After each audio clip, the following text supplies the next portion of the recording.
Good morning, good morning, good morning. Happy Monday. You know what today is. It's Monday Morning Chats with Sack.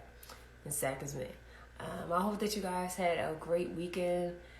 It was a good weekend, honestly, especially like with the playoffs. Like these were some amazing games. So I really enjoyed that. I got a chance to, one, get my hair done, thank God. And I found a new facial cleanser that I like. So we'll just see how this plays out and if I want to purchase this again, but I like it so far, so I may be a fan. But if I had to label this, it would be lessons from the Daniel's fast. So for the last 6 years, I participated in the Daniel's fast. I attempted to try it in college, and it just did not work. And I tried it in 2015, and after 3 days, I was done. But starting in 2016, I've been consistent. And so the Daniel fast is a biblical fast. Daniel's in the Bible. And it's a 21-day fast. And you cannot have any processed foods. You cannot have any liquids besides water. No meat. Anything made from an animal, anything that lives in the sea, you cannot have it. So pretty much my meals for 21 days was vegetables, fruit, and whole wheat grain. And I patronized black businesses that sold vegan food. So that was helpful. And, I've been doing this for the last 6 years. And I found out one of my clients participated in the fast for the first time. And I was like, how do you feel? And, she told me it's hard. And she said, how long have you been doing it for? And I said, well, this is like my 6th year. And she was like, you're a pro at it. But the one thing I could tell you is that no matter how many times I did this fast, there was always a struggle. But besides the first year was the most difficult I wouldn't say the first 2 years were the most difficult for me. But out of all the years, honestly, this year, I found it very, very challenging. It was hard. I eat healthy, I make my own meals. But it was just deeper than making our own meals. It was about the temptation. Knowing that I can really have something without anybody knowing. But I would feel guilty knowing if I did get it.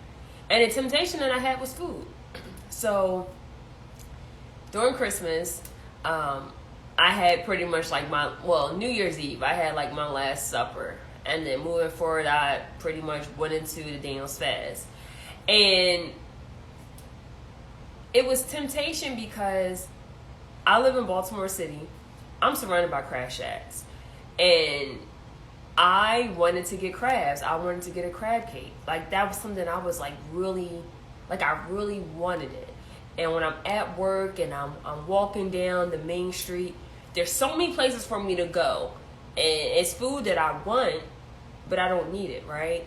So as I'm walking, doing my, everyday walk when I'm at work, I'm seeing all these places that I like, and I'm like, man, I wish I could have a pizza. I wish I could have a turkey burger.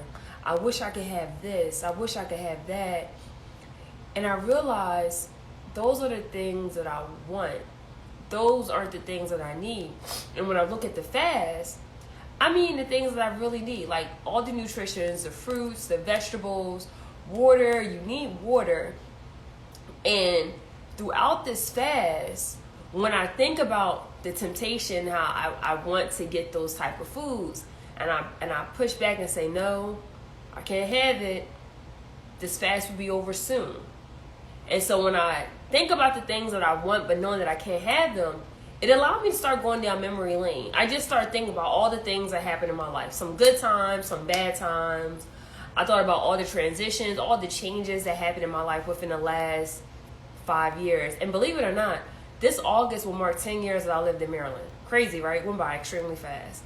And so it just really started to make me think about, the things that I want, but I can't have it. And fasting, you deny yourself for a greater good. And I denied myself so I could be closer to God and I could hear him and be still. And so I'm thinking about all these things, right? I'm thinking about all the things that I want, knowing that I don't need it. I mean, I love wine, but I don't need it. I do like crab cakes. I don't need it. I got a vegan crab cake instead. So I start thinking about all the things that I want, right? But these are things that I just don't need. That's the same thing when you're trying to focus on a goal. You know, the things that you want in your life, you know, when you're focused on a goal that you have set in place, you're going to have so many distractions, but you have to keep your eye on the prize. So as I'm thinking about all the distractions, I'm thinking about all these things that happen in my life, and I'm thinking about all these changes, and I'm questioning God, like, God, why did this happen this way? Tell me why. Like, tell me all the things, like, why did this happen? Why did it have to happen like this? Hey, I miss this person, or hey, I haven't talked to this person in years. You know, is this something that, you know, can this friendship work again? Like, I'm just asking him all these things. And the one thing that God said to me is that, you know, you're worried about the past. You know, you're worried about the things that happened. I showed you who those people were. They changed, and so have you. But you change because you're trying to do something with yourself. You have this goal, you have this dream, and you're moving forward. And everybody can't come with you to the mountaintop. Whether it's friends, whether it's family, you can still love them. But sometimes you may have to keep your distance. And you're wondering why all these changes that happen in your life, and you're wondering why this didn't work out, why this didn't work out. But that's the past. And I'm showing you all the changes. I'm showing you right before your eyes. But for me, I will forever remain the same. I never changed up on you. And so God just started telling me all this stuff, like, you know, you worry about all these people and you worry about all the changes that happen in your life. But remember when a couple years ago, and nobody doesn't even know this, I want to say it was about 4 years ago, I was driving to my aunt and uncle's house. They live about 35 minutes away from me. And when you turn off the exit, if you guys are familiar with the Baltimore metropolitan area, it's in Anne Arundel County, like the Fort Meade area. So I'm turning off the exit to go to their house. And as I'm driving down, it's like not a hill, but a curve. And as I'm turning, if I'm making a left getting off this exit, and it's a curve, and I'm driving, my car just spiraled in the middle of the road. And when I say I was so scared, I wasn't drinking. This was broad daylight. I think that we just had snow, and I didn't see like the black ice. I didn't see it. And I just spiraled. And when I say that my heart dropped, all I can think about, what if there was incoming traffic? I would have been done. And so God reminded me of that. He was like, you know, remember that time when you fell at the bar the first time and you felt like a failure? I was there to wipe your tears. Remember the second time you fell? I was there. Remember the time you were praying to God after you were praying to me after you passed the bar to find a job? You passed the bar in December, you got a job the next month. I was still there. I never left your side. The time when you got laid off, the time that you had a blood clot. Remember the time you was on the procedure table. And even though you was in pain, I was still right there. I never changed. I never changed on you. Even now, when we're thinking about the present, you told me last year that, hey, you want to go on the job market in the end of 2021. So that way you'll complete 2 years of your fellowship instead of 3. I made that happen. And it's the school that you really want. And so when you think about all the changes that happen in your life and all the people that changed doing all these things, I want you to keep your eye on me and know that I'm the same. I never changed on you. I was there in your good times. I was there in your depressed times. I was there in the most lowest point in your life. And I'm even here during the most amazing times of your life. So don't worry about that. You can't change that. That happened, whether it's a day ago, whether it's a week ago, whether it's 5 years, whether it's 2 years, whether it's 3 years. All those things don't matter. What matters is, what did you learn from the experience? You can think about things that happened 10 years ago. You can think about the things that happened 15 years ago. And even though it doesn't affect you, deep down you keep asking yourself, did you make the right decision? I'm here to tell you that you did. And I was like, wow, that's dope. Like, I didn't even think about it like that. And so I started thinking about these things. It was just like the temptation, like, I really want this. And that's the same thing where, you know, you have people in your life like, hey, I really want them, but are they something that I need? Are they something that I need in my life? And sometimes they may not. Or sometimes things just happen where it's just not a good time. Like you look at friendships. Like I think about the friends I had in middle school and in high school and some college and even law school. And some friendships remain, some friendships, they just dissolved after we graduated. And sometimes I question like that, like what really happened? Or they were just for a season. Who knows? But I just think to God, like, I can think about all the things that have changed. But he told me like, hey, I'm the same. Like I never changed up on you. But this fast was just it was so powerful for me just to really be still and to just really listen to him. And I was telling God, like, I think one of the greatest gifts that you could give people that don't appreciate you is your silence. And I had to do that. And I hate doing that, but I was like, yeah, I was talking to one of my aunts and she was asking me about different people that she knows that I'm connected to. I was like, I couldn't tell you. I blocked this person. I blocked this person. I blocked this person. And she's like, wow, you're really serious. And she said, I hate to see you do that because you're such a nice person. I said, well, it's more than just being a nice person, but you just get tired. You just get tired. And I said, and I even told my cousins, I said, the patient gets tired of being patient. The understanding person gets tired of being understanding. And instead of just seeing the good in people, you just got to see who they really are. And they'll show you. People could tell you whatever they want, but they'll show you. And God was telling me, like, hey, there's some people you need to just pull back from. You reach out, you make sure that they're okay, you check up on them. But pull back and you'll see how they really are. And I know I did a video in June of last year about, are you the friend that's breathing life into your friendships? And I said, what happens when you pull the plug? Would you still have this friendship? And God told me, like, hey, there's going to be some people we just got to pull back from. Yeah, you reached out enough. You checked up on them. You did everything that you were supposed to do. But just pull back and you'll see. You'll see if they reach out to you just to say, hey. And I don't think people understand, like, just to say, hey, how are you today? It goes a long way. And I do it. I like to do it. And then God told me, like, hey, Sakina, there's some people that I want you to reach out to. Like, I know how you feel about certain people, but this person, I need you to reach out to them. I said, okay. But this person, no. Just pull back and you will see. And God said, I'm going to show you something. Go through your phone. Go through your phone. I'm going to show you the people that are lifetime people that's supposed to be in your life. I'm going to show you it. I'm going to show you it and you feel it and you already know it. You already know. So this is just giving you double confirmation. You know this in your heart, but I'm here to confirm it. And, with my sorority, our thing is quality over quantity. And some people just think that they need so many people in their life. But what's the point of having a crowd of people that you hang out with and none of them can pour into you? That just doesn't make sense. That just doesn't make sense. If you're around people, like, what are they at? They can add something. It may not be, education-wise, but what are they adding to you? It has to be something. It could be support. It has to be something. And so he told me, he said, just look through your phone. I'm going to show you. I'm going to show you who they are. There's no rocket science about this. I'm just going to show you. And he did. But he said, pull back from some people. Just pull back and you'll see. You'll see how responsive they are. But yeah, I think that this fast, out of all the years I've done this fast it was very, very powerful. Very, very powerful. But yeah, that's one of the things that I've learned during this fast. And, God just told me that, hey, don't worry about the things that have changed in your life. You focus on the wrong things.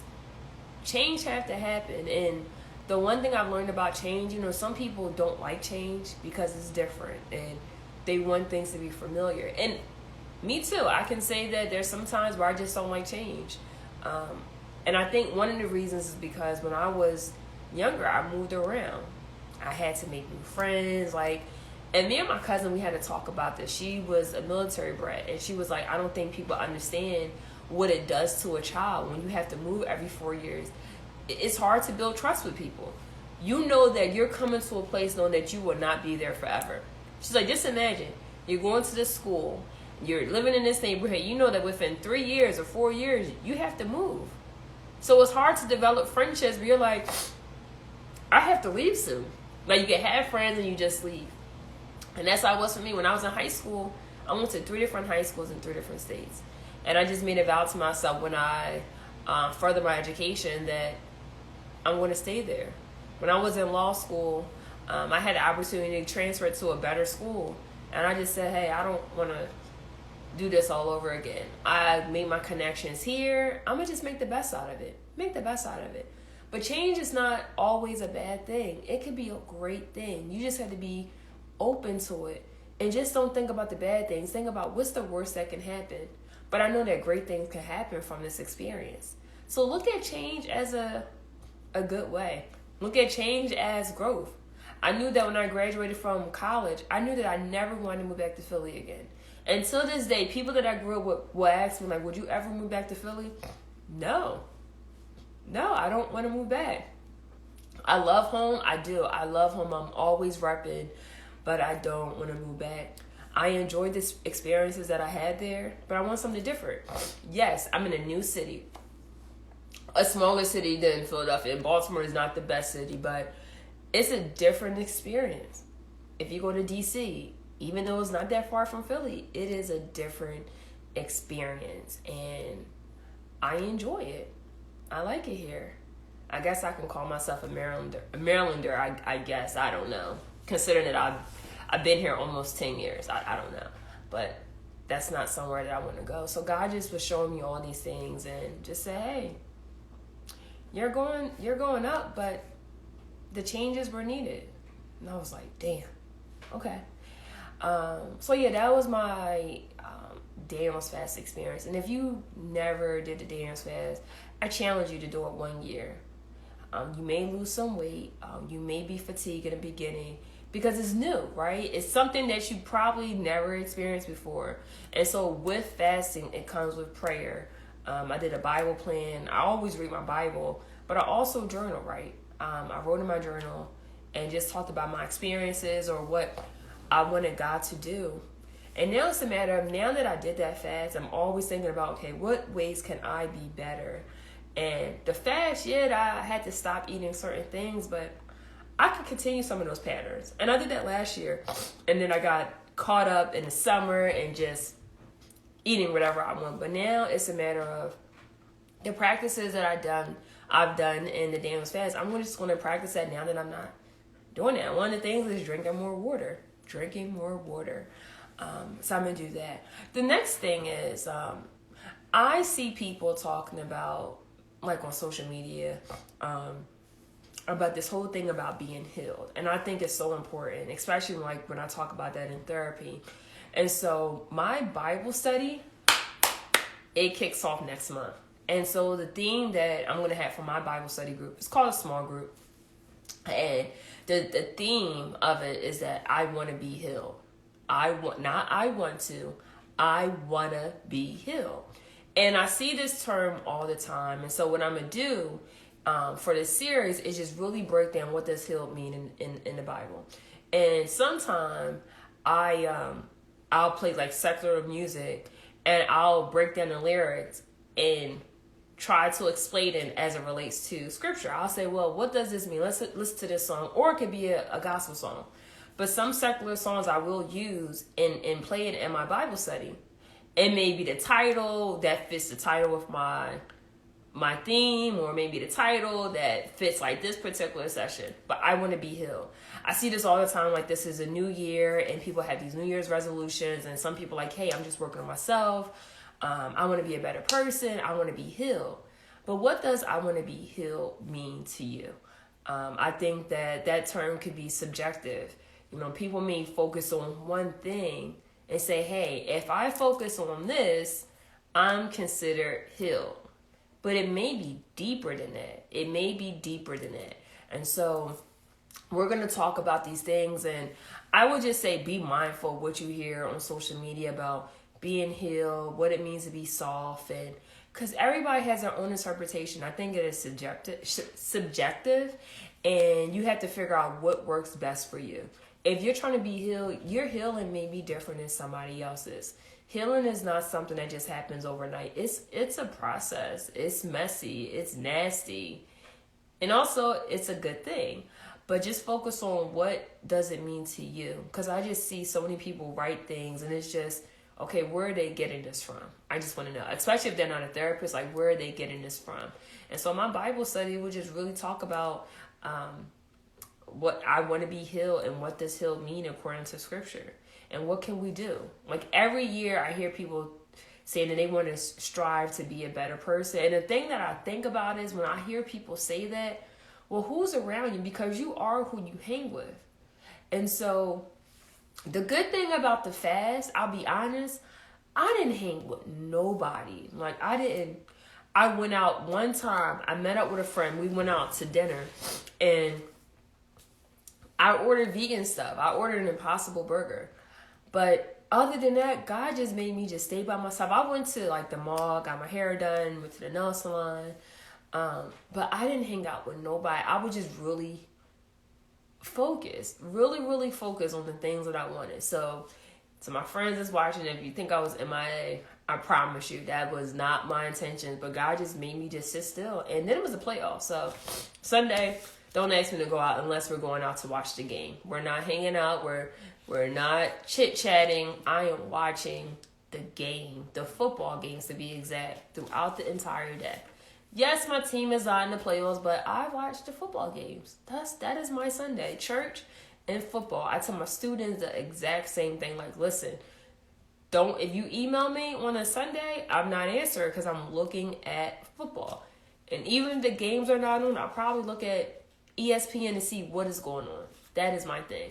But yeah, he just made me just stay to myself. Like, I just stayed to myself. I didn't really go out anywhere. If I went out somewhere, it was by myself. I just went out by myself. But now I'm free. I am free. I can go out again. But yeah, I want to be healed. What does that mean to you? What does healing look like to you? It'll be different for everybody. And don't have somebody rush your process. If things still hurt you, it's okay. But the question is, are you going to let your pain, are you going to let it cripple you? And sometimes people are healing from things in their past, and my heart goes out to you. I listened to Willie Moore Jr. He has a radio show, and he has a YouTube channel, and I love the positivity that he's putting out there. And the one thing that he said was, prior to him being like a minister, he was an R&B singer. And somebody asked him, like, they used to call him Pretty Willie. And it was like, what happened to him? Like, when people bring up your past, how do you feel? And he said something so profound. And it's true. Everyone has a past. Everyone. Whether it's pretty, ugly, whatever it is, everybody has a past. But just because you have a past, it doesn't mean that you have to be a prisoner of it. So the things that you may have done in the past, and maybe you're not too happy about, embrace that. That's just who you was at that time. And I hope that you're able to learn something from it, but don't be a prisoner of it, because it's going to affect you with your growth moving forward. But that's all that I have. But I challenge you again to join do the Daniel's fast. I do it at the beginning of every year. But you can do it whenever. You can do it whenever. You can say, hey, I can make the decision to start the fast today. Whatever floats your boat, you could do it. But yeah, I would just say that change is not a bad thing. If you're open to it, knowing that, hey, change can be for the better for you. I also said that the best gift that I gave some people was my silence. That was the best gift, to really show that I'm serious. And the one thing I've learned is I believe in grace. I believe in giving somebody second chances. I have friendships where we're able to rekindle and be really cool again. But the one thing that I learned is that how many chances do you give someone when you see the disrespect, and it's blatantly? And so you got to ask yourself, hey, if I keep giving my friends or whoever these chances after chances, they're not going to have respect for me. And so the best thing that I gave some people, family and friends, I gave them my silence. And I challenge you that, you feel like you're being unappreciated, people are just ungrateful, And it's just so much disrespect. It's envious. It's jealousy towards you. The best gift that you could give somebody is your silence. Complete silence. I'll have somebody that I decide to just block in. They will try to get my attention on social media like, hey, how are you? I just ignore it. I just really ignore it. So the best thing that you could give some people is silence. Now, don't get me wrong. People may say, oh, well, that's childish. You know, you need to communicate. I am a great communicator. But sometimes the great communicator gets tired of keep expressing themselves over and over again. If you feel like you're expressing yourself over and over again, and this person still doesn't get it, the best gift that you could give them is your silence. Let them say whatever they want. You don't have to verify what they're saying. And the best gift that you could give people is your silence. Change is good. Change is good.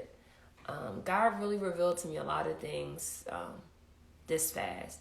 And even in the beginning of this year. So I'm grateful and I'm happy.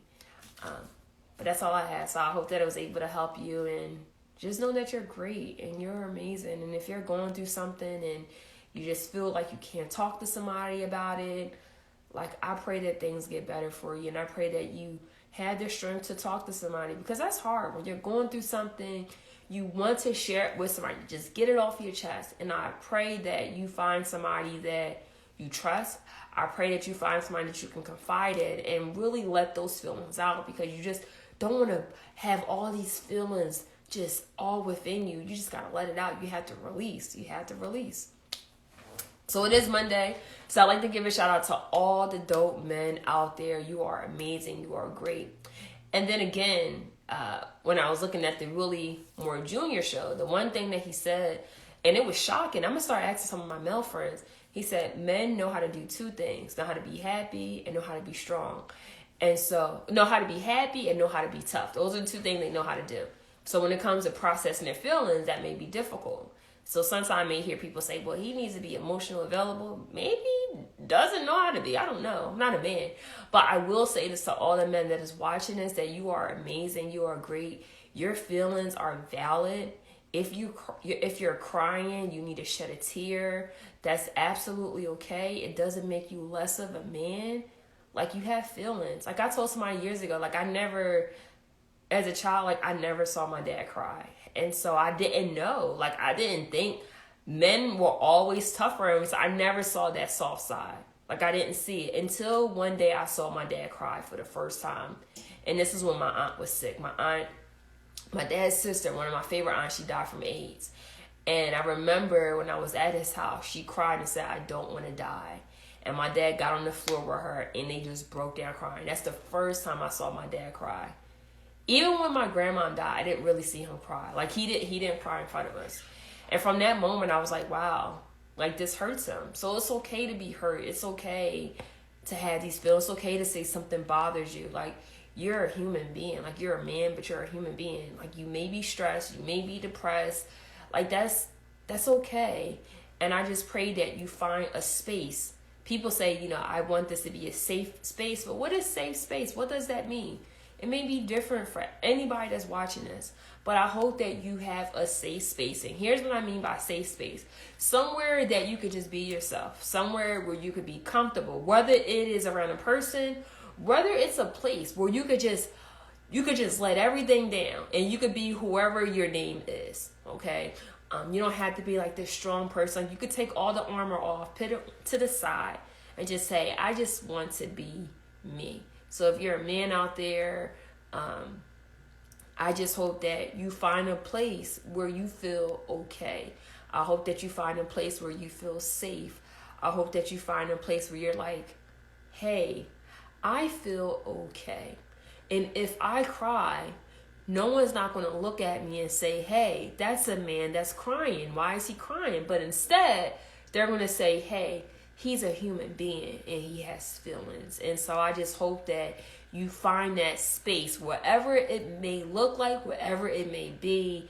I hope that you find that space that is comfortable for you, where you could just be yourself and not worry about all the negative stigmas that come with, being a man and how strong you have to be, because you don't have to be strong all the time.